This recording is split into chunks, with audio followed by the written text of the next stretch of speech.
Welcome to Bahamarico. I'm your host, Timmy. And I'm Brian Fonseca. We are the Bahamarican Boys. Welcome to Bahamarico. And today we have, I don't know what better of a guest you can get now, Perfection. given Perfection. given the climate of what's going on, specifically with the Miami Heat. Part of the Five Region Sports Network, co-host of Five on the Floor, Leif. Greg Sylvander's in the building, A everybody. legend in the streets and the tweets. So that's a super kind intro, but under these circumstances, I don't know that I love the idea that I'm the perfect guest because this thing is cratering around us, but we'll get into that further. But thank you. This show is super dope. Y'all know I always want to come on whenever I get the opportunity. So thank you for having me. I think optimism is generally healthy. You know what I mean? So that's generally your viewpoint here. I'm not somebody who has like a strong emotional tie to the Miami Heat, so I'm going to be level-headed about this as well. And Timmy, you have a life, as we often say up here. Yeah, So. I'm a big Heat fan, but I don't get physical pain when the Heat lose. Right. So I feel like we're probably the appropriate people to navigate this in some regard because of that physical pain factors. left me like around 2011. Like that was the last time that I felt real pain. The last time I had actual pain, I had to like turn off my phone was when we lost the Dallas series. Yeah. So we're lined up there. Yeah. I mean, look, okay, so to get into the show now, I mean, for people who everyone's aware at this point, but it bears reiteration just for the purposes of, good hosting. The Heat are having their worst week of the season, probably their worst since, I don't know. That's three game losing streak when Bam came back. Shit. I think even you can go back to this being the worst they've looked since Jimmy had COVID last year or something along those lines. So basically on Monday they went to Philadelphia, lost to a Tyrese Maxey led, as in not Joel Embiid, not James Harden, Philadelphia 76ers team. 2 days after, they lost to the Golden State Warriors at home. That was the infamous blow up.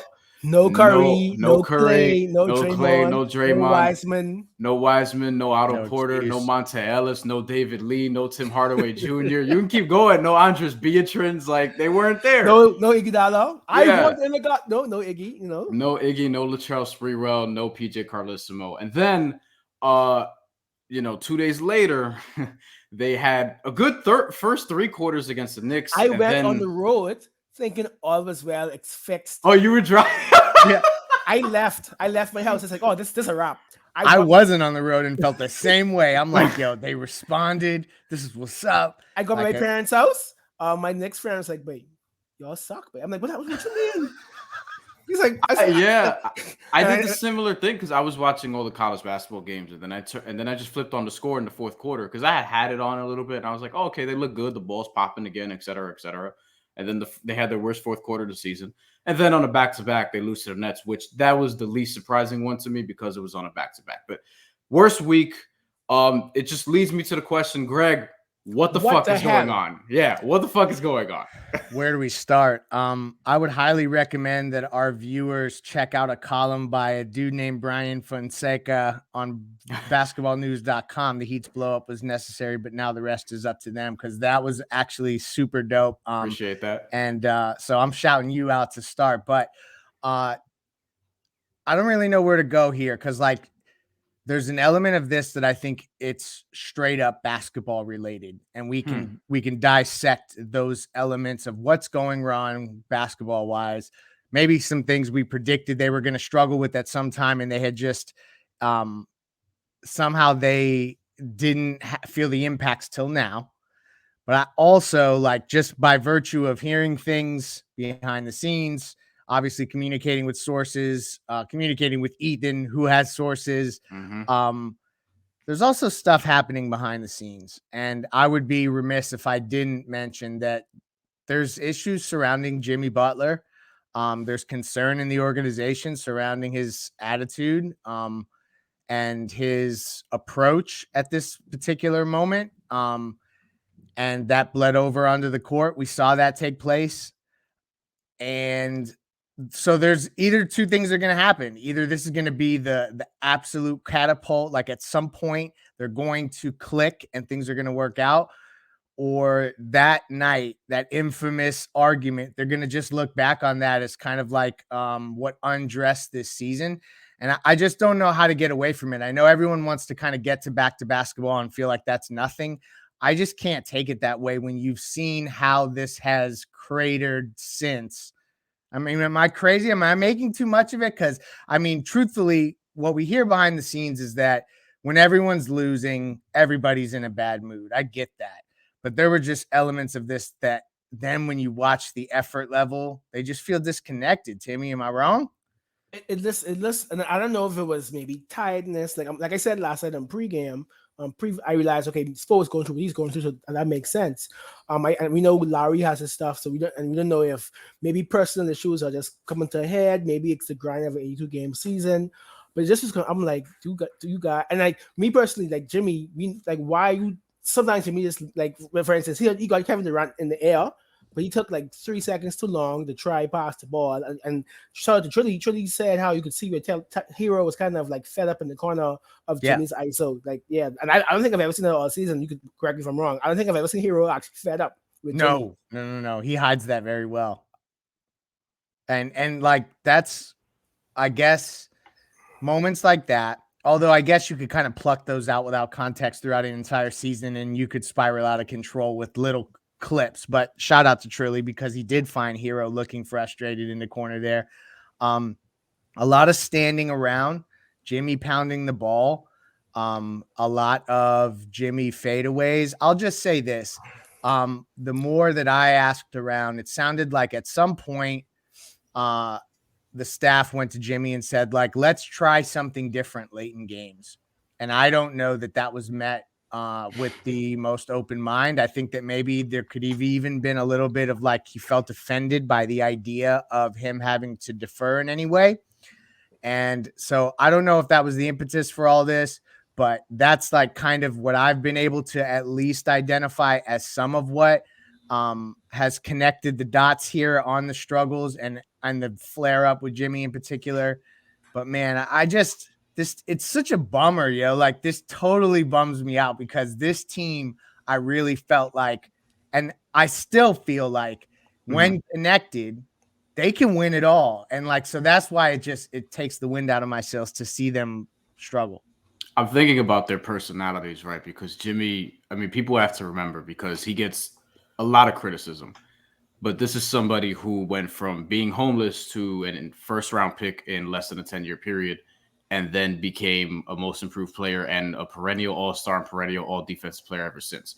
So that's to say the amount of self-belief that he has is insane, right? Top 1% of 1%. So when he is approached like that, after proving he can overcome odds again and again and again and again and again, I don't blame him for having resistance to that. But he should be able to have an open mind and be like, yo, like Tyler, Bam, like you have other guys here. And he's often said in the past, and Greg, you know this, Bam's our best player. Bam's our best player. And I still don't feel like he's being optimized that way. Brady Hawk has pointed out on Twitter that at times where Jimmy dominates the ball, Bam is turning into a screen and roll type of dude, which is what he kind of was coming out of college, but has evolved from that 10 and 100 times over. So I think that's part of it, right? Because it's like if Jimmy is going to be resistant to sort of become the facilitator in a way that Dwayne Wade did when LeBron got here and trying to optimize LeBron, like Jimmy would have to be that facilitator in this next phase of his career, which he would still be an elite two-way player, but he just wouldn't be the number one offensive option, and it would be Tyler Hero and or Bam instead. And I think that's what would sort of kick this into the next gear, right? Jimmy still does all the things as a safety, but facilitates. Yeah. And that's what it is. So I think that's part of it, right? Like he has to understand that. I think there are non-basketball elements to it. It has to be because no good, really good elite team for most of the season comes out that deflated, at various points in 4 straight games, which sucks to say because as you and Greg said on 5 on the Floor after the Nets loss, this is a team where a lot of things have to break right. And to this point, they haven't, and they've still been able to overcome that. But at the same time, it's like, all right, how do you sort of get back to that? And it looks like now, after just 1 week, they're so far away from that. And I don't know how they get there. And it's so crazy. We had they had a 6-game lead, get basically on the 1 seed, and now I know. no. That's why when just a week ago. I know it was all good just a week ago. Shout out to Too Short was on that song, wasn't he? Wow. Anyway, I saw Too Short on South Beach once. He was a cool dude. He was approachable. Anyway, Really? back to our regularly scheduled program. That's why I think when heads say the Heat not finishing with the 1 seed is not the biggest deal in the world, I actually think like it would add insult to injury here. Like they had that locked, man. Like it was done. Like the other teams behind them with a bow that was finished. Yeah, for real. Like the other teams, Milwaukee and Philadelphia included, were doing things that indicated that they didn't think that they were like really within striking distance anymore. And that's evaporated completely. So I feel like if the Heat were to salvage that and go on a little run here, win 4 or 5 in a row, shoot better, there are things that we can, there's indicators that can make me start sunshine pumping again, as people have said on Twitter, I'm prone to do. But knowing that underlying whatever the heck's going on, that like some of us, like we could act like we know, but we ain't privy to it unless you're in that damn locker room. But until that stuff gets resolved or it just looks better on the court, I'm going to be unable to let it go. So how is this season still salvageable is what I want to ask, because, again, first place had it locked up as of a week ago. Not like actually had it locked up, but they were 3-4 games ahead. And with all these home games, and we figure, and this is something that I was saying that I also mentioned in the basketball news piece you referenced earlier, this is the time where they were supposed to be peaking. They had all their guys back, et cetera, et cetera. Now, I think what some of us may have slept on is like, look, there are going to be some adjustment periods with the chemistry. You're working guys back in. And I probably hadn't accounted for the troubles that they could have just sort of incorporating Markieff Morris and incorporating Victor Oladipo. And then guys are still in and out of the lineup. Like, yo, you could overcome that, but so many times before it becomes just a nuisance and a pain in the ass. Timmy, you want to jump in here? Yeah, so I thought it would have been easy, just sprinkling Depot, sprinkling Morris, figuring out with Gabe, Strus. But not until Tucker, and I think it was Larry, I think Greg who mentioned it after the Warriors game. Mm-hmm. I didn't think it was that big of a deal till the players discussed it before the media even asked it. So maybe it was a big deal of trying to force feed Depot and force feed Morris into the rotation. But just think about it in regular life terms. Like, how many times can you just overcome these little bits of adversity over and over and over again before it's like, all right, this is fucking annoying. You know what I mean? I think that's human nature to be at some point. 100%. It's like a month before the playoffs. And it's like, oh my God, like I know this dude is hurt, but he's going to be out again. And now we have to figure out the rotation. Even if you're a role player, if you're Max Strus, if you're anybody but, a couple guys, you're like, God damn, like I'm 15 minutes one night, 8 minutes the next, and 22 out of nowhere. Then I'm first off the bench. Then I don't play. Like that shit is annoying. So, Greg, just back to the question, like how is this season still salvageable besides like, a title? So they've got, let's look here, Sacramento. Mm-hmm. I'm going to just quickly go through. Is Sabonis playing, by the way? I don't think so. I think he's alert. It's a good question. I don't know if that's a good thing, if I'm being honest. Then they go, right? I know it's like the more guys are out, the worse it is for us to figure that one out. But then they go. So check it out. Sacramento. I feel like if they lose the Sacramento game and then have to go on the road, I don't even know what to say anymore. I may have to stop doing shows. Then it's at Boston, at Chicago, at Toronto, Charlotte, Atlanta at home, at Orlando. That's a little shameless plug. I'll be at both the Hornets and Magic game. There you go. That's good. Hopefully, stuff. you're good luck. For the right? For the sake I'll say if he's going to be at any of them damn games, they still can get the 1 seed. Like that's the reality of it. Is that like teams have tough games? I mean, isn't Philadelphia? There's also a week off after the play because they're not going to be in the play-in. You're right. So after the season ends, they're going to have a week to prepare. For the playoffs. Philly plays Phoenix today, so that could be a loss. That would be dope. So like you're going to need a little bit of help elsewhere now, I think to some degree. Question, Greg. I know Ethan said last week that he only had 5 form practices for the season. Yeah, teams aren't really practicing for the season. 5 form practices. how comfortable are you that during that week off with the play and like Spo could really like lock in and like work on these kinks? I think that there is legs to that, particularly matchup driven legs. Like, Mm. if you have a week to like really game plan, that's in the Heat's favor, plus the rest element. You look at like all of the guys' stats on 2 days rest, and they're a lot better.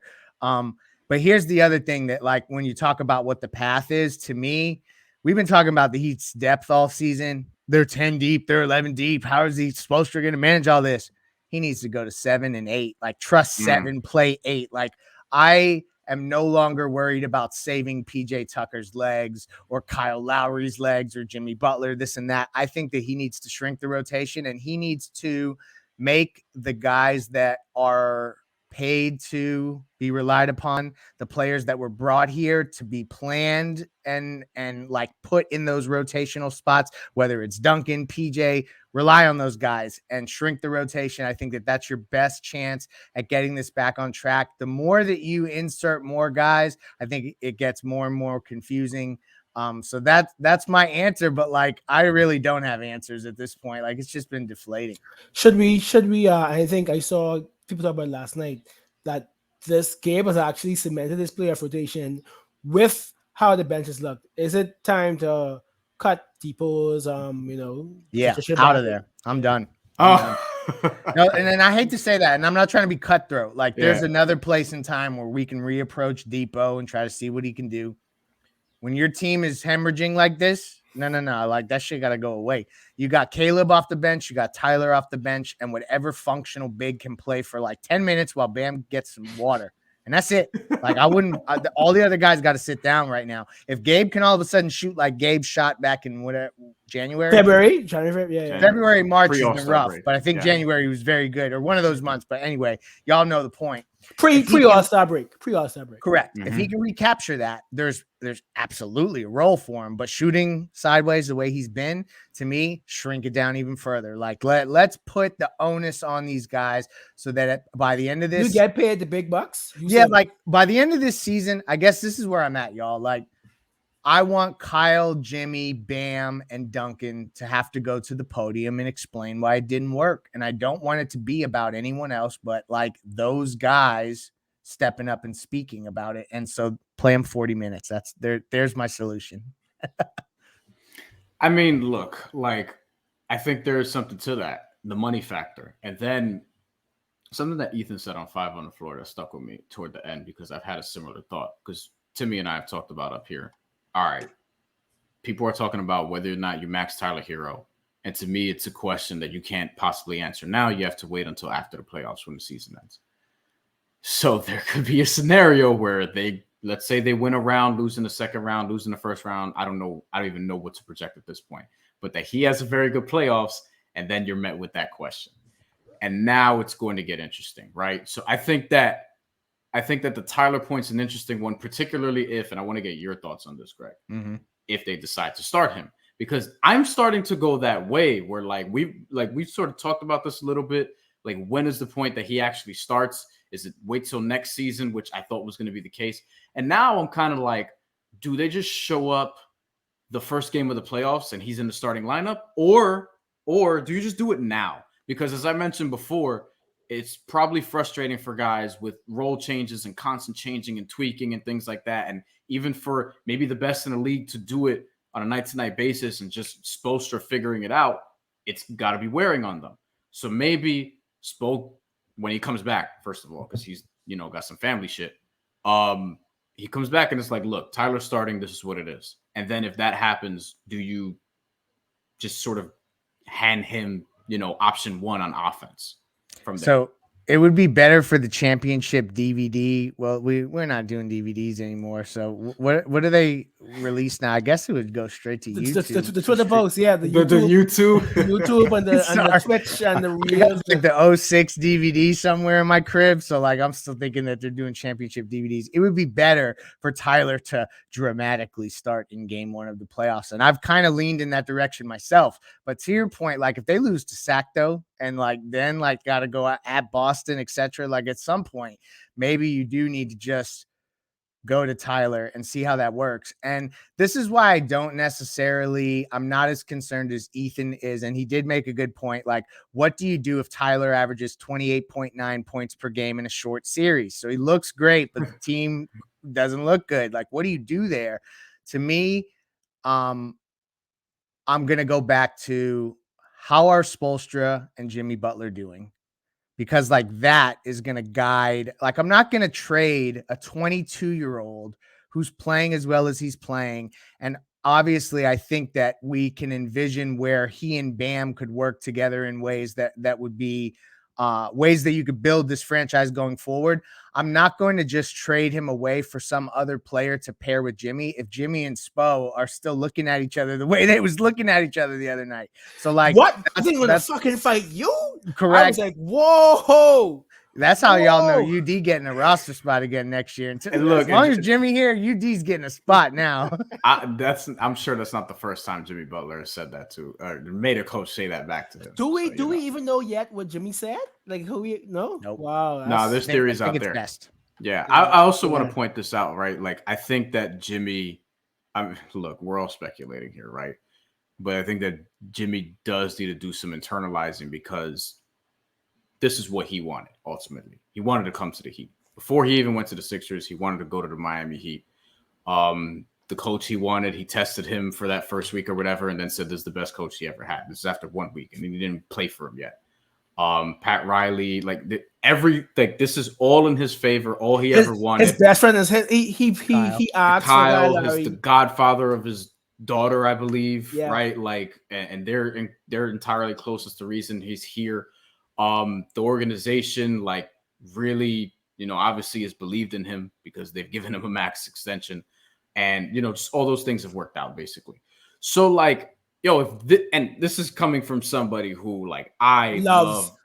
I love the shit. Guys, Brian loves Jimmy Butler. The shit that he stands for, just how he's gone about his business, how defiant he is as a player, and how he's a Miami Heat player. He's a star, but he's also the anti-star. He doesn't necessarily show up on highlights all the time. He does a lot of little shit, and every team that he's been on has been better, and every team that he's left has gotten worse as soon as he left. That's just a fact. Just look at him. And the teams that have quote unquote turned it around, like Minnesota and Chicago, it took a while to fucking do that. Philly, we'll see. That's why this hurts, Brian. Right. Because the point I'm getting at is that, if Jimmy can't mess this up and then get himself traded, because then what?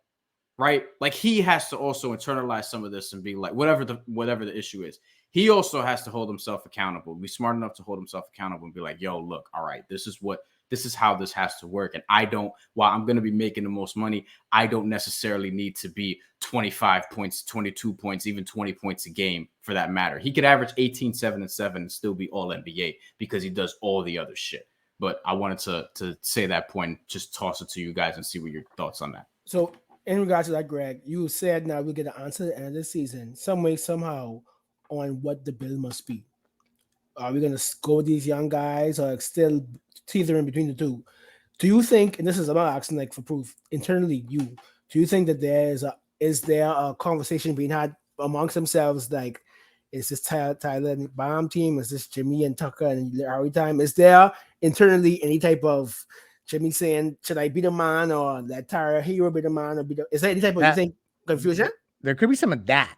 Okay. Like the first thing you mentioned in terms of a divide between like the two builds, I think that that's very much a conceptual and philosophical thing that we're like working with because of the timelines, and you just connect the dots and it makes sense that they have two young pillars and young and older guys. And, that like, if you're going to reapproach the process of team building, not process though. Sorry, I said that word. Damn.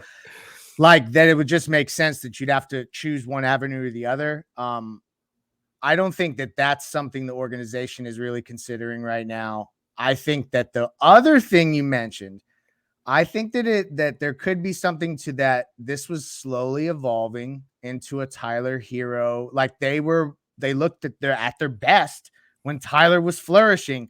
And I don't know that Jimmy is necessarily came along for that ride in the way that would have been most productive for the team necessarily. There's been a lot of pounding of the ball, a lot of like just like smashing post ups over and over and over, and just trying to break himself out of his own funk at times, it's felt like, and the frustration has boiled over. So there could be some of that. I hope I answered your question. The Tyler Jimmy thing, I think just by virtue of that, that's interesting. Like what Dwayne did for LeBron when he said, you have to take this team, and he played off the ball, and he did like stuff that he was not necessarily known for doing, but he did that stuff well. That's not easy for every player to do. But to me, I feel like Jimmy is like the tailor-made guy to do that. Right. So that's why this has been such a gut. They used to always say that Jimmy and PG are both two of the best wings to play second banana to a more dominant player. Correct. Totally. Yeah. So that's why this is hurt. And I also think like Bam should be more of a focus here also, just because like we're talking about potentially throwing it to Tyler. I think it should be Tyler and Bam. Agreed. We're forgetting Bam is a top, I don't know, 15, 20, whatever player you have him in your rankings, arguably the best defensive player in the league, arguably at least. I don't think he's going to win defensive player of the year this year because of this stretch, but he's going to be someone that's going to wind up on some ballots despite missing 25 games. And on top of that, the best switch defender in the league at the very least. Now, that's another guy. It's like, it's not even just that Dwayne did it for LeBron necessarily. I think Jimmy can do it with Tyler and Bam. And then all of a sudden you slide it down. I don't know how good Tyler Hero is going to actually be for the peak of his career, but I am comfortable saying he can make multiple all-star teams just given what we've seen so far, right? Because, I mean, shit, we've seen some of the guys that have made all-star teams also, and it's like Tyler Hero, shit, he got pretty close this year coming off the bench, so imagine next year, right? Theoretically. So it's like you have Tyler Hero, you also have Bam. So if Jimmy becomes the third option offensively, there's a world where this team is really flying, I feel like. But, like, he has to be willing to do that. And I don't know that he's not. I don't know if he is or whatever the case may be. You would know more than me. But, like, I feel like that's sort of the dream scenario here if they're going to be at their best, right? I've been operating under the assumption that was how this evolution was going to take place. And it felt perfectly drawn up. You know what I mean? Like, that Jimmy could, over time, just kind of slowly give off certain responsibilities, but still be an absolutely dominant role player. And I don't mean role player like James Posey on the 06 team role player. Like, I'm talking about one of the best players on the team, but doing whatever the team needs in that specific moment versus being the top scorer, etc. Basically, like a super Andre Iguodala from the Warriors runs. Exactly. That's a really great comp for where I was going with later stage Jimmy. And maybe that's not this season. Maybe I'm being it's too soon for Jimmy to take those reins, but over time, I thought that's how this was going to happen. You're right. We got to talk more about Bam. He's being paid to get more aggressive. But then when you watch the way that the ball is pounded elsewhere, I think that it's hard for him to then also embrace the idea of him pounding the rock and taking shots. Like, it's just not in him to do that. So is he then going to add to this conundrum by also pounding the rock? It doesn't make sense. So I don't know that we can necessarily gauge that, but at some point we're going to have the conversation about Bam becoming more of a focal point because that's what he's paid to do.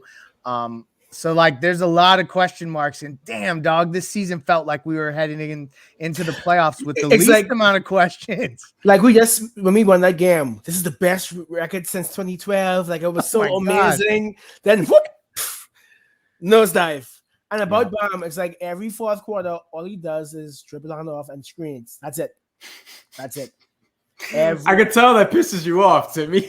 Yeah, like it's like, oh my God, Bam. Like, I'm calling no ceiling. The last Nets game, and him and Hero like took us home. Yeah, but it's like when the team gets on the run, okay, dribble on off, send me a screen. No, do something else. Yeah, and just y'all think Jimmy and Kyle are gonna like the Lakers when they trade for LeBron? They're not gonna. I mean, Big Face Coffee will. Big Face Coffee will have an amazing pop-up shop everywhere on Sunset Boulevard. That's the only trade I can come up with. Like, maybe Larry will like, who's Larry deal with? Is that realistic? That's not realistic. Larry might like them. I mean, Larry might like Portland. You never know. Greg, is there anything to that? The LeBron Miami. There is absolutely something to that. LeBron and the organization are no longer on any no bad terms at all, and both camps have expressed that they now recognize what they had. What they had to, yeah, absolutely. Not that anyone would do anything differently. Like I don't think Bron's talking about he would have not left, nothing like that. Right. But like there's no bad blood there. And that was apparent the last time he came through Miami. So like, I don't know. I'm just saying, dog. And we said that Malik Monk is LeBron's bestie. It's Baum's bestie. When Malik comes here and then starts to get. Look, see, Jimmy's better at this than I am. Like he done connected multiple dots already. I didn't know looking at salaries. That Mulder was Baum's college roommate. Oh, that's dope. So that's what somebody want to ask you over here. How much goes into that from a organization perspective? Like, yeah, he's a good shooter. He played for the Warriors and the Magic. He's on the Skyforce. But is that taken to? Because I also didn't know that Hero and Guy like room together during the draft. But I mean, is it top of mind? Do the Heat be like? Is it if it's down to two guys? Do they lean to the one that has a relationship already with the guys in the team, or it's just so happens that way? It 100% is factored into tiebreaker situations like that. 100%. Right. Last Heat question because we got to get to some non-Heat stuff. Just what's your best case scenario for them outside of a championship this year? Because like obviously the best case scenario will be they turn this around and somehow figure out a way to not even just win the title, but at least just get to the NBA Finals. And now that's just not even like I think now people would sign for shit. If they drop to 4 and beat the Bulls in the first round, and so I told my friends the one seed a good series, then my friend as a Sixers fan, I say, look, either it's 1 or 4. Like I don't want 2 or 3. Yeah, no, I'm with that, but this is where I'm at, y'all. Like if they do not stay on the trajectory that we initially conceptualized for this team, that's the second time I've used this word during this episode. That's weird. Mm-hmm. If they don't stay on that trajectory, there is no salvaging of nothing. It is a failure of a season, and it did not work out. And losing in the second round, I don't even want to project it. That's garbage. It's absolute trash. It's not what this team was meant to do. They were heading in a different direction, and I'm not going to like try to put lipstick on a pig there. My best case scenario would be to leave this season and know definitively what the hell they like. Is Jimmy and Spo on the same page? Is Bam Tyler able to be maximized? I know that we feel like those things are connected to winning. There are scenarios I could see them not having enough to get through, but you still could get some informative moments related to those questions. That's the best case scenario for me right now, but I'm a little doom and gloom on this Sunday morning, y'all. Like I might be a little more pessimistic than usual. Well, I don't know how much it's going to get better because sorry, Greg, because this next segment is actually going to like upset you. And Brian, I want to introduce it. I just learned about this. Yeah, like you told me about this shit, and I was like, really? And I looked it up, and so I won't keep Greg waiting any longer. Greg, what is your favorite song on "Burden of Proof" by Benny Butcher? Oh my gosh, this what a great question. Hold on. Yeah, so is it one-way flight? One-way flight. So no. Stop talking because you answered the question correctly. So this week they asked Benny the Butcher, how do you feel about more Freddie Gibbs collabs? And Benny was like, oh yeah, that it's all love, but that train is gone and finished with. That ship is over. He said it's in the past. In the past. Wow. So Freddie commented and was like, LOL in the past. So apparently the Twitter sleuths realized that back when Benny got shot and robbed, Gibbs made some tweets like, I can't fuck with dudes who get robbed.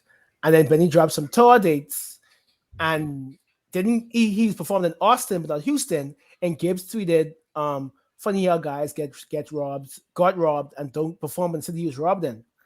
I didn't know this until this week. That sucks. So yeah, it seems as if Gibbs and Benny are no longer on. That sucks. Damn, man, this has been like a depressing show, y'all. What the hell is that? Like, you got anything else? Oh man! But like, let's just be clear with Freddie Gibbs plays too much. I love them both as artists, but he plays too much. No, Freddie does play too much and he goes too far. And One Way Flight is the only song. So I don't know if either of y'all have Spotify. You can like do. like Yeah, an I do. album, but you can also like download the song and it like turns green. And then like no matter if you have connection or not, it'll play. I don't really know what that's called to do that. I think it's just offline. Just you I'm can offline the old. song. Yeah. One Way Flight is the only song on that album that is Green for you. green for me. So that tells you one thing. But Sly Green is super dope. Like let's not go away from that. But here's the thing I'm about to say. Freddie Gibbs will put a bullet in Benny the Butcher. Benny needs to chill out. He dog. would. Like, Freddie would not hesitate. Like Benny may be real, but Freddie is realer, and that's like where I'll go. The music is a different conversation, but so I am hurt because I loved it. I love One Way Flight. Like I wanted an EP with them too, with Al the Chemist doing all the beats. They spoke about it. They said they wanted to do one like last year, and also I think someone Freddie's manager tweeted that Lambo tweeted that Freddie had a great like 3-album run, and like one of the best 3-album runs. Like West Side Gun tweeted about and then he had 2 good albums in a year within a year or something. Yeah, and then Freddie tweeted like, "Hey, y'all don't mess with my manager. Like, I will shoot you." Like, so apparently all this was because West Side Gun came out and was like, "Hey," like basically asking for his own respect. I didn't know this was going on. Me neither. Me neither. Yo, buddy from Gary, Indiana, dog. Like, let me tell you something. Show on Peacock now. Like, I don't know. Gary, Indiana is like. Let's not dwell too much. Like, let's not dwell too much on that because that's also depressing. Let's word. Let's go on to the Bahamarican Gauntlet, formerly known as this or that. Greg is the first person to go through it twice. Yes, that is true. Damn. Can I try to find a happy one? Timmy, do you? I'm like looking at my list and I'm like, no, do it. No, let's stick to the theme. We good. All right. Let's just get the hardest one out the way. Rank these in terms of the smallest to biggest problem. This is a Heat-centric one. For sure. Smallest to biggest problem. Eric Spoelstra, Jimmy Butler, Duncan Robinson, Bam Adebayo, Kyle Lowry, Tyler Hero, and other. There's 7 options there. That's a lot of music ranking. in the background. I don't know whose is that between one of y'all, but anyway. Thank you for Timmy for writing it in the chat. Spo, Butler, Duncan, thank you. Bam, Lowry, Hero. Okay, so the least problem is Spo.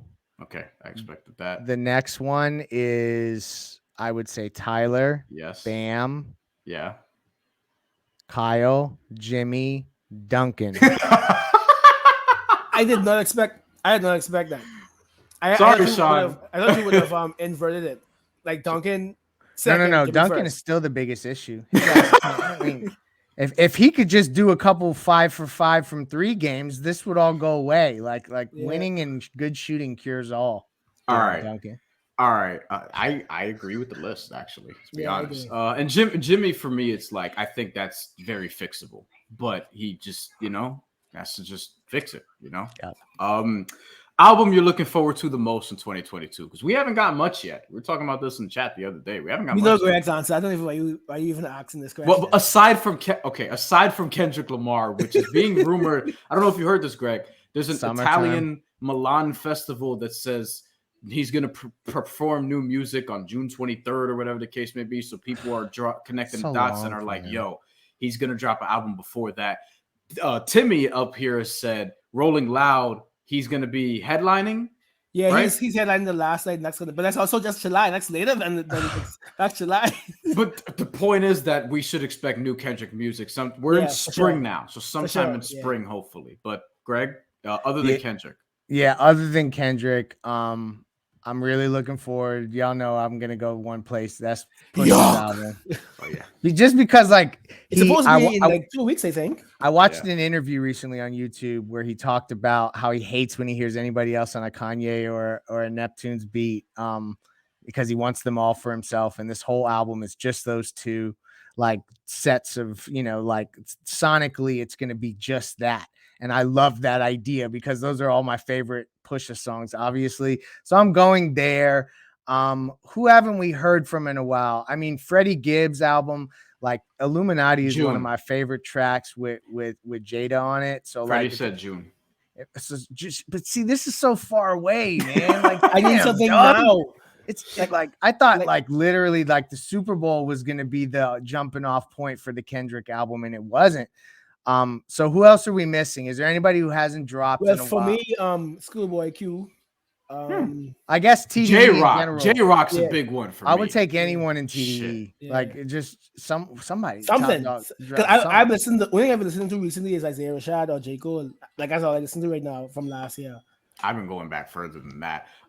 Greg, a song. Well, there hasn't been much that came out this year, to your point, but a song or album that surprised you the most this year, that when you heard it and you've been playing it more often than you think. Though a lot hasn't stuck with me this year, but do you have anything that fits this That's a great question, because I've actually been going back. Like yesterday, I did Liquid Swords all day. God, that's a fun album. Let's see what has stuck with me this year. Bear with me here. I'm just gonna look at while Greg is looking, I still play the song Johnny P's Caddy with Benny and Cole. Yeah, I play that daily. Like I don't expect that Cole would eat up Benny like that on his own shit. No, so truthfully, this year, if I'm being honest, the album that I'm listening to the most right now is Tana Talk 4. And I know Brian's feelings on that. But that's really what I've been give it another spin. It just didn't stick with me. But truthfully, it's not because it's like record-breakingly great. It's just that there's not been that much new stuff. If Spotify could give me my stats now, I bet Diet Coke is the song I've listened to the most in 2022. Honestly. So you know what surprise project that I heard this year. So did you all see the whole Slaughterhouse Instagram live? I wasn't gonna listen to that shit. I'm sorry. I also saw Joe and Royce on the pod, and I did not. They were on a pod? Okay. Yeah, to address all of this, and I did not like Crooked and Joel's album at all. Okay, that's what I was gonna get to. Greg. What a bad look. Crooked and Joel Ortiz released an entire. I thought it was gonna be like an EP, couple songs, a whole LP collab on the Rise and Fall of I would never listen to that. Let me tell you something. Was awful. The lyrics were dumbed down. They were very just complainy, and that sucks because whenever I sign on to these things, I say I was on to that Joel Ortiz stuff. I was a huge mixtape. I was a huge Ortiz fan before he joined Slaughterhouse. Me too. Yeah, and the first Slaughterhouse album, Puerto Rican, I love the first Slaughterhouse album. I have it hard with copy. The 4 of them on the cover. I have that. That album is super dope. I love it. Yeah. It's and I heard the LP also, and the hooks are just you know what I mean? I was just like, man, I didn't make it through. Cringe. I didn't even finish it. No, I didn't either. You're right. I did not either. I did not get to the end. And I'm not in for that. But I'd love a new Royce album if we're talking about Slaughterhouse. Him and Lupe has this weird kind of beef going on back and forth right now too. Royce will. Who has a beef? Live. Lupe, Royce and Lupe. They were doing a fucking podcast or show together. Yeah, so I knew, and honestly, drama. when that was announced, I was like, man, that's gonna be a whole lot of Royce. I like Royce a lot, and actually, I could go for a Royce album. But we'll see. Greg, you get 3. This might be our last one. You get 3 features. You're the A&R of a new Kendrick Lamar album. You get 3 features. Who are the features you're trying to get on that album? Oh, this is fun. I am gonna say Cole because come on, we want LeBron and Dwayne on the same team. We can get LeBron and Dwayne on the same team. I like that. I would also say, let me just quickly think about this. For Kendrick features, geez. That's really. Do you have any here? That's really. Well, Cole and like you said, Cole and Kendrick was supposed to do an album together like 9 years ago. Yeah. And they haven't done a song since. So I would actually like to hear. I actually would want a big 3 song, like I say, Drake, Cole, and other than that, he usually gets everybody else. It's like he hasn't had a song with Jay-Z since let me tell you what I want. You know where I'm going, Timmy. I want Kendrick, I want Cole, I want Nas, and I want Jay.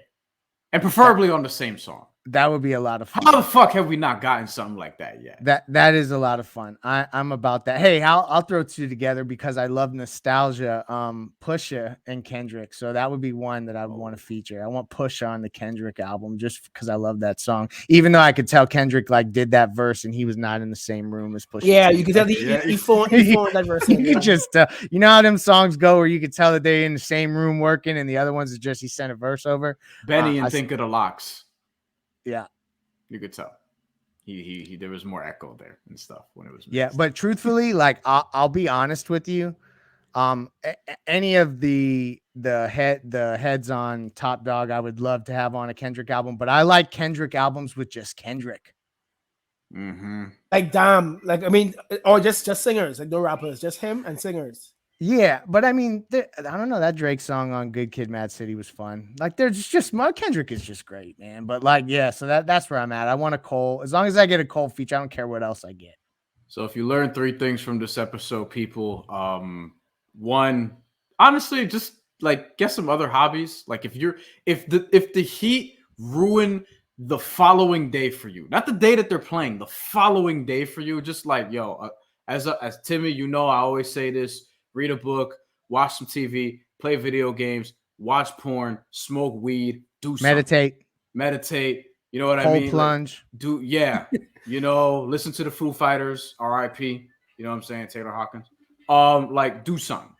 But anything else? Yeah. But one, two, shit. Freddie and Benny, I don't know if we're good. That means we might not get Freddie and Conway. You know what I mean? Like that sucks. And the third thing is, look, man, I mean, Jimmy Butler can fix this. Spo can fix this. Like, somebody's got to fix this. And it's like I said in the basketball news piece, it's either you figure it out or you don't. Yeah. But they're going to have clarity within the next few months. And hopefully not within the next month, because that would be really bad. So, Timmy, take us home. So this has been usually this depressing, but you know, we have 7 more games left of the season. And I think the team will turn it around, but there are legit concerns. And, you know, this has been Bahamarico, where we talk about not just the sports, but the culture. So thank you, Greg. You know, I can't wait for our Kendrick episode when he finally drops. I can't wait to break down even when the signal drops. We are breaking down that signal. A reaction show. Live. Yeah, no, for real. And next time it'll hopefully be happier than this. The Heat kind of have some control over that. But hopefully it'll be, because last time we were chilling. You know what I mean? Like, the vibes are good. But this is all good. And like, the Heat can turn this around. 5-game winning streak secure all, y'all. Yeah. Shit, at this point, you'll just sign for a 1-game win or a 1 win against Sacramento. Just beat Sacramento and then play the Celtics tough. The Kings usually show off all else for other teams. We'll see what happens. We'll see you guys next week, and Bahamarico.